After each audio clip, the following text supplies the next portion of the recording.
Excellency Mr.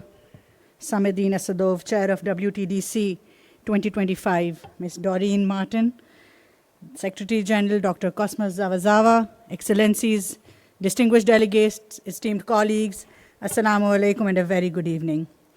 It is a profound honor to address this assembly at the WTDC 25, united by the vital imperative of meaningful and affordable connectivity.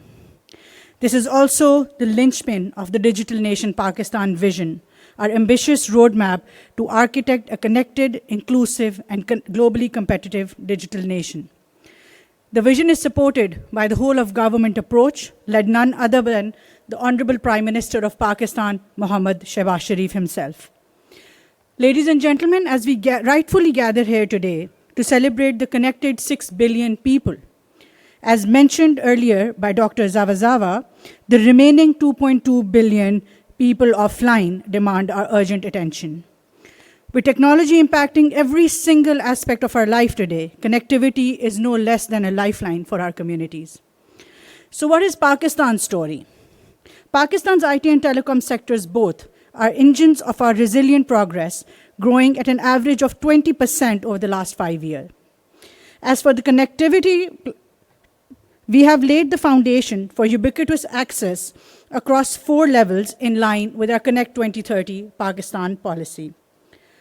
On the connectivity front, on the submarine level, from the current capacity of 16 Tbps via 6 submarine cables, we are aiming to have 24 Tbps capacity with at least 10 to 12 submarine cables, diversifying our connectivity routes, not just for Pakistan, but for the region.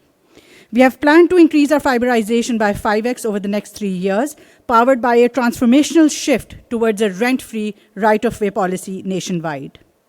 With 152 million broadband subscribers and an increase of 71% data traffic over the last 5 years, we are making available additional 600 megahertz of spectrum for mobile broadband services by earlier next year.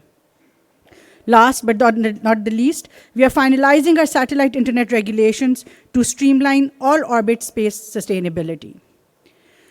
To build on these transformation connectivity reforms, I am proud to share that Pakistan has passed the Digital Nation Pakistan Act 2025 and the National AI Policy 2025, embarking on a challenging yet ambitious digital transformation across its economy, governance, and society.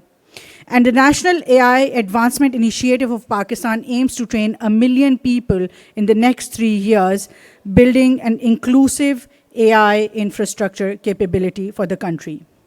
We have started rolling out our verified digital identities, piloting the National Data Exchange Layer for our contactless citizen services delivery, and championing cashless economy reforms via RAST.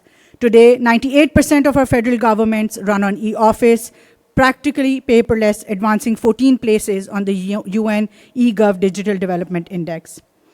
As the ITU Secretary General discussed in the morning, inclusion is at the heart of all our digital development. I'm glad to share that Pakistan has reduced the mobile internet gender gap from 38% to 25%, the largest year-on-year improvement globally according to GSMA.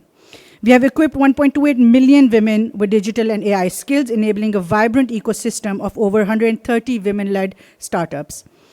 Complementing this progress is Pakistan's Tier 1 ranking in the Global Cybersecurity Index that reflects our commitment to a secure and inclusive digital future. As a nation of 240 million people, we are active contributors to international digital discourse. To conclude, we urge that global norms in connectivity, AI, and cybersecurity, including data governance, should be democratized. We call upon all our international partners for a greater commitment to invest in digital infrastructure in the global south to ensure universal access, meaningful usage, and affordability with urgency and unity of purpose. I thank you for your attention.